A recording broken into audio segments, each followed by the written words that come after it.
Hello friends, एक बार फिर आप लोगों का एक नए सेशन में स्वागत है।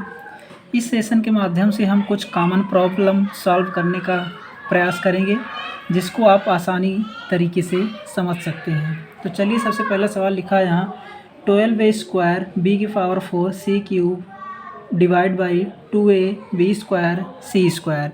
तो इसको हम सबसे पहले कैसे करते हैं। सबसे पहले यहाँ पे हम देखेंगे, जब कोई ये डिवाइड में लिखा है तो हमको उसके किस प्रकार से लिख सकते हैं। यहाँ लिखेंगे 12a² b⁴ और c³। अब यहाँ पे डिवाइड का चिन्ह लगा है तो इसको हम इस प्रकार से डिवाइड लिख लेंगे 2ab² c²। ठीक है, इस प्रकार से जो है हमने इसको लिख लिया। अब हम समान जाति वाले, जैसे a को a से डिवाइड करेंगे, b को b से, c को c से, इस प्रकार से डिवाइड करेंगे। यहाँ पहले हम 2 से 12 को डिवाइड करेंगे तो 2 × 2 2 × 12 देखेंगे। अब यहाँ पे 2a है, मतलब a² का मतलब क्या हुआ, अगर a² है मतलब कि a × a, हाँ। उसके बाद यहाँ से एक a से एक a कैंसिल हो जाएगा। इसी प्रकार यहाँ 2b है, यहाँ 4b है, तो यहाँ 2b से 2 कट जाएगा तो यहाँ कितना बचेगा, 2 बचेगा। इसी प्रकार से यहाँ c 2c है मतलब c², तो यहाँ पे 1 बचेगा। अब यहाँ पे बचा हमारा क्या, c a b² × c। ठीक, ये हमारा यहाँ पे बचा है। अब चाहे तो आप इसको इस प्रकार से लिखें c a⁴ b² और c⁴ 1, इस प्रकार से लिखें या इस प्रकार से लिखें, दोनों एक ही बात है। तो इस प्रकार से इस सवाल को हम सॉल्व कर सकते हैं।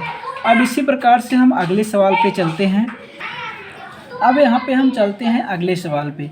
यहाँ पे आप देख रहे हो, यहाँ पे लिखा गया है xy की power a minus b, xy की power a minus b into xy की power b minus c into xy की पावर c माइनस a। अब आपने देखा होगा, यदि कहीं पे ये जो आधार है ये यदि बराबर है और संख्याएं गुणा में है तो घातें आपस में क्या होती हैं, जुड़ जाती हैं। अब हम यहाँ से देखेंगे, अगर कोई वैल्यू m की पावर x इंटू m की पावर y लिखा गया है तो इसको हम लिख सकते हैं m की पावर x प्लस y। गुणा में घातें क्या होती हैं, जुड़ जाती हैं।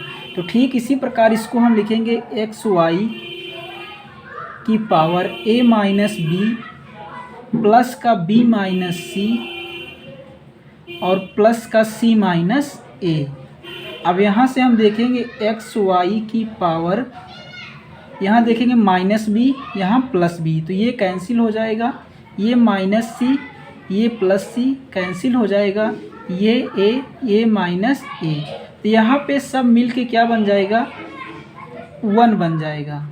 क्या बन जाएगा, 1 बन जाएगा कि 0 बन जाएगा। तो यहाँ से आपका ये 0 बन जाएगा। और जब आप xy की पावर कोई भी वैल्यू 0 हो तो यहाँ से आप उसकी वैल्यू होती है 1। ठीक है, तो यहाँ सब घट गया, आपका 0 बन गया। और किसी की पावर 0 हो तो उसकी वैल्यू हमेशा क्या होती है, 1 होती है। अब हम चलते हैं इसी प्रकार के अगले सवाल पे। अगली वैल्यू है हमारी 2a² into b³ into c³। गुणा करना है आपको इसको 3a⁴ into b² into c³। Into का मतलब गुणा होता है यहाँ पे।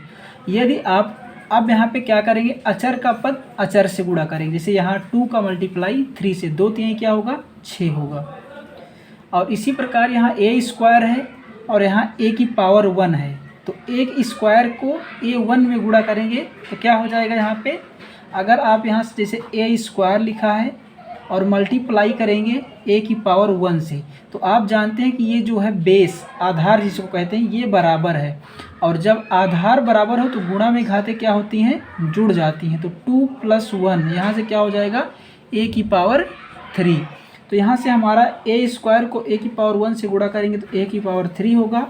इसी प्रकार से b³ इंटू b², जब इसको आप गुणा करेंगे तो क्या होगा, b⁴ 3 इंटू b²। यहाँ पे आधार देखेंगे तो बराबर है, तो गुणा में घातें क्या होती हैं, जुड़ जाती हैं। तो यहाँ से हो जाएगा b की पावर 5, तो यहाँ हम लिखेंगे b की पावर 5। इसी प्रकार से C Q into C Q, गुणा में घातें क्या होती हैं, जुड़ जाती हैं। तो c की पावर यहाँ से क्या हो जाएगा 6।